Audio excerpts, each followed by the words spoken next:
자, 시장 클로즈업 시간입니다. 이분과 함께 이야기를 하다 보면 똑같은 이야기도 참 새롭게 그리고 좀 구체적으로 좀 디테일이 살아있다라는 느낌이 드는 분인데요. 바로 SK빔 김형진 대표와 함께 이야기 나눠보겠습니다. 어서 오세요. 네, 안녕하십니까. 네, 반갑습니다. 자, 오늘은 저희가 5월 시장 한번 정리하면서 그럼 6월에는 어떻게 될 것인지를 한번 전망해보는 시간을 좀 가져볼 텐데 일단 5월 시장 한번 정리해볼게요. 5월 초에 가장 많이 했던 얘기가 그 세린메이예요. 처음에는 누구 사람 이름인 줄 알았었는데 5월엔 팔아라라는 그 이야기를 굉장히 많이 했었잖아요. 실제로 많이 팔았죠. 그렇죠. 그리고 글로벌 주식시장 전체적으로 5월에 안 좋았었던 게 네네. 사실입니다. 그러니까 수익률을 한번 구해보니까요. 다우 같은 경우가 6.7%, 그리고 S&P 500이 6.6% 이렇게 내렸고요. 나스닥이 조금 더 내려서 7.9%. 그래서 뉴욕 시장에서 이걸 표현한 게 2012년 이후에 5월 수익률을 꼽아보니까 가장 큰 하락폭이었다 이렇게 얘기를 하는데요.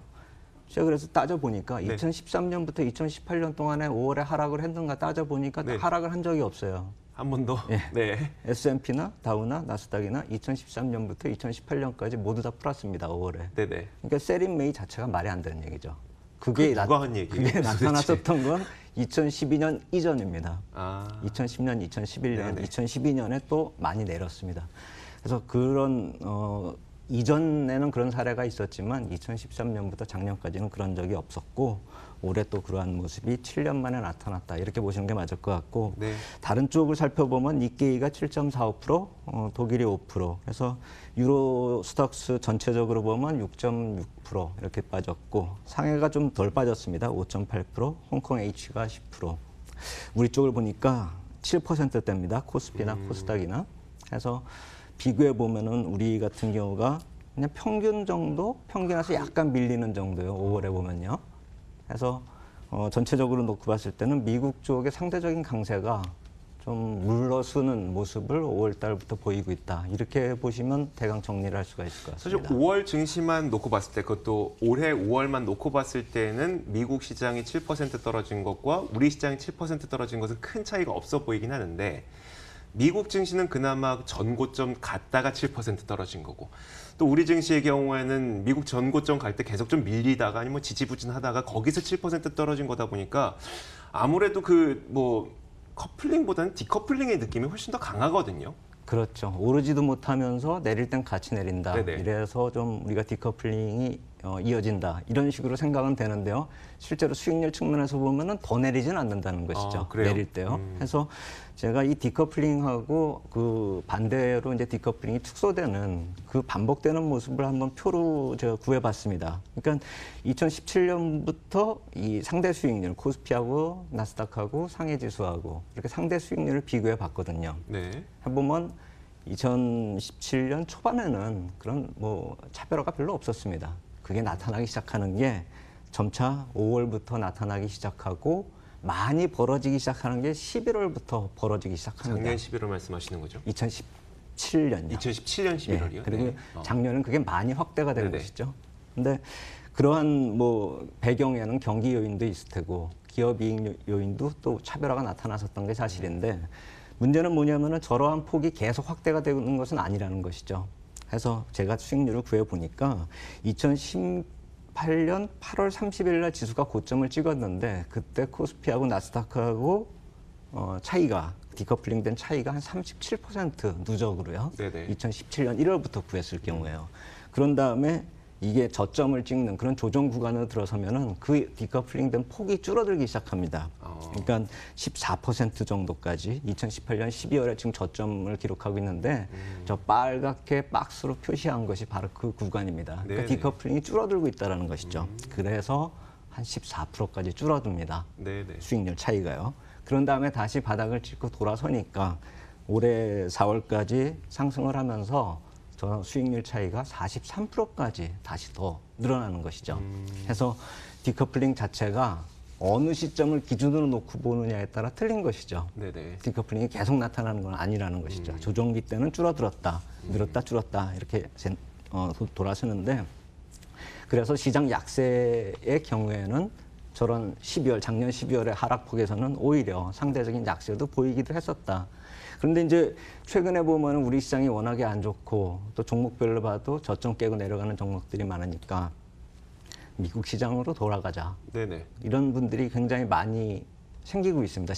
실제로 주변에서 봐도요. 특히 자산 관리하시는 그 뭐 펀드 매니저분들이 아니면 그런 그 분들 보면은 그 강남이나 송파 쪽에 있는 부자분들이 해외 자산 투자를 그렇게 많이 늘리고 계시다고 하더라고요, 실제로. 그게 맞는 선택이라고 저는 생각이 됩니다. 네네. 그러니까 어느 정도 박스권을 벗어나면 특히 이번 기업 이익을 따져봤을 때 코스피는 또 박스피에 머무를 확률이 높기 때문에 네네. 그리고 정책적인 효과도 별로 없다라는 점에서 놓고 본다면 해외 쪽으로 나가는 게 맞긴 맞습니다. 그런데 아까 말씀드렸던 그 표처럼 시점을 어느 정도에서 잡아야 되느냐는 것이죠. 네. 실제로 제가 수익률을 구해보니까 5월 17일 이후에 수익률을 따져보니까 이 디커플링이 다시 또 줄어들기 시작했다는 것이죠. 해서 5월 말 기준으로 놓고 보니까 이게 31%로 줄어든 것이죠.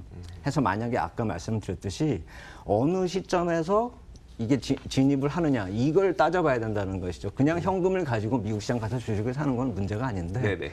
여기서 주식을 팔고 그러니까 숏 코리아가 되는 것이죠. 네네. 그다음에 롱 US가 되는 것이죠. 네. 이런 롱숏 전략이 돼버리는 그런 상황에서 놓고 본다면은 이격률이 벌어진 상태에서 괜히 잘못 들어가면 그럼 오히려 고점 매수 같은 그런 게 될 수가 엎친 데 있는. 덮치는 네네, 격이 그렇죠. 되는 것이죠. 여기서 손실 보고 가서 저쪽에 가서 또 손실을 보게 되는 그런 경우가 되는 것이죠. 네네. 그래서 이 타이밍을 이격률을 좀 구해보면서 그리고 코스피가 어디서 하락률이 좀 적어지는가.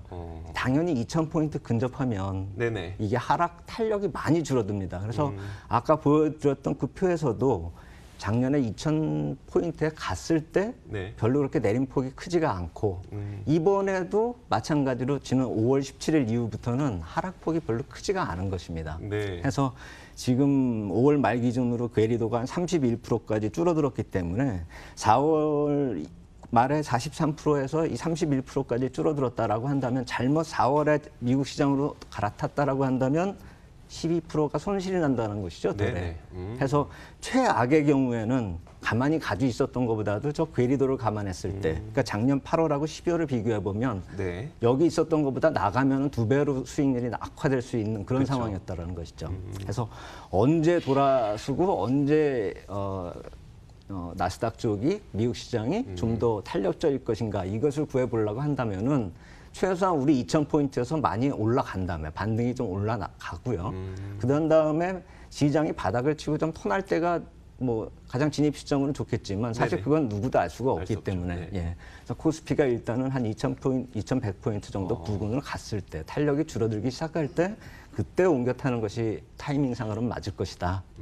그렇게 생각이 됩니다. 혹시 이게 그 6월에 예정되어 있는 6월 19일, 20일인가요? 그 FOMC 일정하고 좀 어떤 타이밍적으로 맞아떨어지는 부분이 있을까요? 그래서 제가 2주 전에도 한번 이 금리 전망표를 맞아요. 한번 정리해서 보여드렸는데요.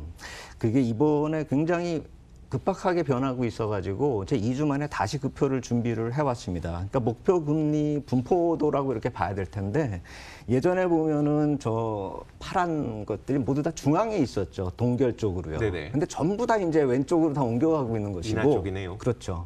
해서 많이 옮겨간 것이 이제 올해 9월 달은 이제 금리 인하 확률이 46%, 50bp가 46%가 되고 동결 확률 자체가 거의 뭐 미미한 그런 상황입니다. 그리고 12월 회의를 놓고 봐도 50bp 인하 가능성이 급등을 해가지고 35%까지 지금 올라와 있고요. 네. 12월 기준으로 놓고 보면은 동결 확률이 4%밖에 안 되는 것이죠. 그러니까 거의 뭐 2번 이상의 금리 인하 환경으로 지금 들어서고 있고 더 재미있는 것은요. 내년을 보면은요. 3월 회의 때 75bp 금리 인하 확률이 가장 큽니다. 30%가 넘어섰고요. 더더군다나 2020년 6월 가면은 100bp 금리 인하 확률이 24%까지 갑니다. 이때가 언제인지 한번 생각을 해보신다면 대선 바로 네. 직전입니다. 네네. 근데 대선 직전에 금리 정책을 과연 이렇게 바꿀 수가 있을까 하는 의구심은 있긴 있는데 네네. 대선과 맞물려서 생각해 본다면 대선 직전에 이렇게 금리 인하가 가면 시장이 어떻게 될까를 한번 생각해 보자는 것이죠. 대선 직전하고 맞물린다는 점에서 저런 표가 상당히 전 흥미거리가 아닐까 그런 생각이 든다 이렇게 말씀을 드리겠습니다. 그 좀 정리를 해주셨으면 좋겠어요. 앞에서 말씀하셨던 그 미국과 우리나라의 수익률 괴리도를 제대로 따지지 못하면 오히려 우리나라에서 미국으로 투자를 했을 때 손실을 볼 수 있다고 말씀하셨거든요. 근데 이런 가운데서 올해는 지금 방금 FOMC 정리해 주신 게 올해는 2차례 정도의 금리 인하까지 생각하고 있는 사람들이 꽤 많이 늘었습니다를 얘기해 주셨어요. 그럼 타이밍적으로 봤을 때 어떤 식으로 하는 게 좋다는 얘기일까요? 2019년 올해 6월 FOMC 회의 때 과연 어떠한 코멘트가 나와서 시장이 얼마나 탄력을 받을지 한번 가늠해 보자는 것이죠. 네네. 그래서 6월을 주목해 보자라는 것이 바로 그 시점이었고요. 2020년에 금리가 많이 내리는 거 이것까지는 사실 지금 전략에 넣기는 좀 그렇죠. 네네. 하지만 지금 2100포인트까지 이런 상황이면은 뭐 조만간에 6월 안에 6월 그 FOMC 회의 직전까지는 2100포인트 도달할 수 있을 거라고 생각이 되는데 과연 그렇게 방향을 잡아본다라고 한다면 FOMC 전후로 미국 시장도 탄력을 찾을 수가 있겠죠. 네네. 그리고 2100포인트가 도달하고 FOMC 직후에 탄력을 찾는 그런 시점이라고 한다면 적절하게 옮겨탈 수 있는 그런 그 타이밍이 시기가 되지 않을까. 될 것 같다라는 네. 참 재밌는 얘기를 해주셨습니다.